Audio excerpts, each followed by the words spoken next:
Because 9 times out of 10, he's not just bringing money. He's bringing a prestigious community with him.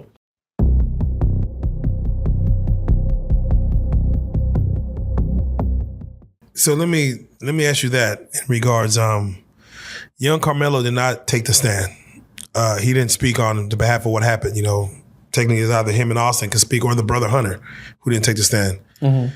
They ended up giving him 35 years in sentencing, and he was sentenced by the jury that found him guilty. What is the error in that, or do you feel that was the right amount of time? That's a big error. First of all, he doesn't have a background. He doesn't even have a traffic ticket. That's a big error. But because everything that's going on outside of the courthouse and blew this whole case up worse than what it was, then he took the charge of every citizen that stood outside that courthouse yelling his name, picketing, rallying against the police, rallying against the other white folks and all this here. Like I said, if it didn't have that media attention, it would have been probably, all right, let's just give him the regular. He might have walked away with manslaughter. He would have walked away with manslaughter. But because they beefed it up so much and caused all that friction outside of it and shit, he paid for it more than he should have. And his father didn't make it no better. Why would you purchase a white attorney? He could have got Larry the lawyer and stuff and still got off good. Yeah, I assume the venue, you would have say, I'm going to go with a white attorney because the venue. Mind you, he had other people in his ear telling him to go with the white attorney because they thought the venue would cater more to their own. I mean, obviously hindsight is 20/20. It very much is. Because when a person is not willing to fight for you 100%, you already lost the battle. Yeah, I don't think he even went 50%. I'm like, damn, four-hour argument versus 4 days of prosecution testimony. I'm like, damn, the defense only go for a few hours? And with all the death threats and all that stuff you get on the outside of this thing, yeah, it ain't that serious. It ain't that serious for them. I need to go home to my kids. I need to go home to my wife and this and that. And, you know, I appreciate the money that you put in my pocket to represent you, but at the same time, I got to live with these folks. Yeah, it ain't worth that. It ain't worth that. Now, there are some people that say he got 35 years, and if he's really a good kid, he's going to state that on good behavior, he'll be out in 50% of the time, 17.5 years, meaning that the young Austin Metcalf lived only 17.5 years. So 17 years of his life or 17 years of your life. Do you see the fairness in that or the justice in that? If he's really a good kid, you should come home on good behavior. Exactly. He should come up on good behavior. But what happens is it's really neither here nor there. They tell you these things to keep the media barking this and stuff and to ease the American people. But in all actuality, you can come up 1,000 times and stuff for parole and stuff and still get denied. Because if that boy's father show up at every parole hearing and demand that he stay there, then they gonna go with him. Because 9 times out of 10, he's not just bringing money, he bringing a prestigious community with him. Signatures. All right. These are people that have helped this community and all this here. So at the same time, they'd be like, oh, you gonna let him out? Well, you can forget having my money.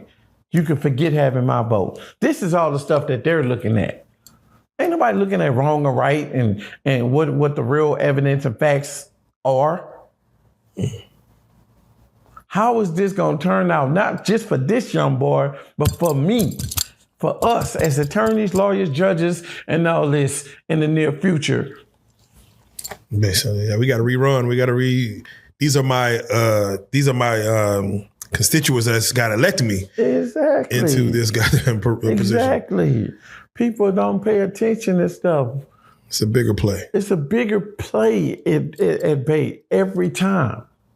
And they do this just to throw you off. They keep the focus off what they really tripping about. How often does someone normally, from you when you were in there, come up for the first parole hearing and get off? Like, how does that happen often? Not really. Not really. We tell anybody that come up in there, I ain't hating on your homie and stuff, but you can expect to be shut down on your first time going in front of them people. Even if you were the model inmate, perfect. You as a matter of fact, you wore this boy within a year. You. So let's go to what you just said, a model inmate. Yeah. Do you know what a model inmate means to them? Inside currency. Why would I let go of that? Okay. Nice work. Why would I let the warden boy go? You giving me everything I need. I'm gonna let you go. You giving me game. You're doing things. You're working. You're doing all this stuff. It's like if you ever seen Life with Eddie Murphy and them. That white man told him after all them years when he got to, he said, "That's my daddy's watch," and this and that. And he was just like, he said, "What's going on here?" And he said, "Oh, at least the state got a bunch of work. How many years was it? They had already been 30, 40. Yes. At least they got 40 years worth of work out, you motherfuckers." That's all they cared about. Damn. So it doesn't incentivize them to let you go. Like, this doesn't help us at all to let you free. Why would I? I'm in this business to make money. It's almost like slavery. Like, why would I let my slave go free? It's another form of slavery. Yeah. Slavery was never abolished. It was just switched over into a different content. Yeah, talk to him. All right, so I do want to speak to his appeal chances. I don't know how appeals work. They say he has the all-star, the dream team of appeal lawyers. And how does appeal look? Like, what are they appealing? Is it the conviction? Is it the trial? Is it what are they appealing, and what may work in his favor? They're appealing that decision because they don't feel like it's right or it's doable. You know what I'm saying? That young man still has a chance to come out and be something if he doesn't do so much time. But the longer he's staying there, the more he adapts to where he's now being homed. And his life is over with. I tell people all the time, 2 seconds to change your whole life, man. Just 2 seconds. Just 2 seconds. It don't take much. 2 seconds will change the outcome of everything you stand for. And you would never have thought in a million years you would end up in this position. And now here it is.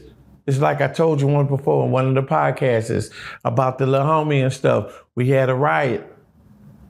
He goes home that Wednesday. It's 2 days. But he had to get down with us. He couldn't just sit up there and watch us fight. He lost his life before he even got to go home. Yeah. I've heard stories of that where even if you go home that day, if you go down, you got to get down. You got to get down. Get down or lay down. Yeah. Ain't no, oh, you sit this one out, you going home. Ain't nobody trying to hear that. Think the big all homies, hands on deck, homie. You would think the big homies would let that one make it. If the homies, look, a lot of big homies got big time. 25, 50 years, 75 years. You come in this system, you ain't got but 4, 5 years. And on that, if you make parole, you might do 2. You got an opportunity to go home. But the big homies say, I'll let you. This 30 bangers right here. I need you to take these knives and go hide them for me. You responsible for this. Why would I want to hold that shit? I got a date to go home. You don't. Or even if you do, it's too far away for you to see. Why would you, if you love me and I'm your partner, why would you put me in that predicament? And then as soon as I get caught with him, you want to punish me anyway. You know how much that costed us? You know how much we paid for that? You got caught with it. Now you mad at me. Now you want to run me up.